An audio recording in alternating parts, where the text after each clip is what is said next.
J'avais envie d'accoucher, hein. C'était ma plus grosse envie, accoucher. J'en ai eu pas mal. Toutes ne sont pas arrivées au bout, mais à chaque fois, c'était toujours une très bonne surprise. J'ai fait des surprises, des petits trucs mignons, le petit body qui va bien, etc. Mais comme malheureusement, il y a beaucoup de fausses couches dans notre parcours de parentalité, bon bah au final, j'en faisais pas à chaque fois des surprises parce qu'on était plus comme ça à se dire est-ce que ça va tenir ou pas. Moi, j'ai été un petit peu épargnée. Je me rappelle pas avoir eu les nausées. J'avais envie d'accoucher, hein.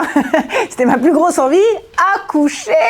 Non, mais je me rappelle que pour ma fille, je mangeais énormément de cornichons. Je les appelais par leur prénom. Je ne donne pas les prénoms de mes enfants, donc je les dirai pas, mais je les ai toujours appelés par leur prénom puisque très tôt, on a décidé de leur prénom. C'est mon conjoint qui a choisi les prénoms de nos 2 enfants. Il a eu le coup près final. Pourtant, j'ai travaillé au corps. Moi, je voulais appeler mon fils Solal parce que Solal, dans Belle du Seigneur, il y a une histoire incroyable d'amour avec Ariane et que j'adore ce prénom. Bon, ça a été complètement réfuté. Et ma fille, je voulais l'appeler Marley parce que pour Bob Marley, parce que voilà. Et en fait, il avait pas la même ref. Sa ref à lui, c'était Marley dans Marley et moi avec Jennifer Aniston et c'était le nom d'un labrador. Donc non, ça a été aussi mis à la poubelle. C'est celui de ma gynéco qui m'a dit continue de faire du sport. J'étais un petit peu coupable, j'avais de la culpabilité parce que j'ai fait beaucoup de fausses couches et qu'à un moment donné je me suis dit ouais c'est peut-être parce que je fais du sport. Elle m'a dit non évidemment on va pas courir un marathon ou faire 1 heure de corde, pas de sport avec impact. Une des causes les plus fréquentes des fausses couches c'est le stress. Si le sport te fait du bien, vas-y continue à faire du sport. C'est ce que j'ai fait pour mes 2 grossesses et j'ai eu la chance de pouvoir le faire jusqu'au jour de l'accouchement. Lors d'un match de rugby j'étais partie voir mon conjoint puisqu'il est rugbyman et j'ai une maman qui m'a dit allez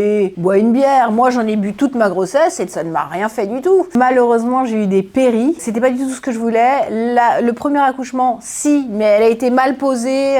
Ça coulait, machin. Il a fallu la reposer. J'ai pas voulu, donc j'ai eu une demi-péri. Et le second accouchement, c'était un déclenchement et vraiment, je voulais le vivre sans péri. Quand on déclenche, en fait, la pose de péri est un petit peu obligatoire entre guillemets puisque c'est tout de suite des contractions d'expulsion et c'est ma plus grosse frustration. C'est ce moment où le bébé commence à bouger, où vous avez ce ventre qui se déforme, où il répond aux caresses que vous pouvez mettre sur votre ventre. C'est ce moment de déception parce qu'à chaque fois que vous tombez enceinte, vous avez ce truc de oh, c'est génial, vous projetez la date de l'accouchement, de la saison, du prénom, etc. Et quand malheureusement la grossesse doit s'arrêter, tout s'effondre. On se dit c'est pas cette fois-ci. J'ai adoré l'accouchement vraiment parce que là, c'est nous qui reprenons les rênes. Quand on souhaite le vivre, c'est vraiment un moment hors du temps et merveilleux et je pense que ça fait partie des plus beaux moments de ma vie. Peut-être même le plus beau moment de ma vie.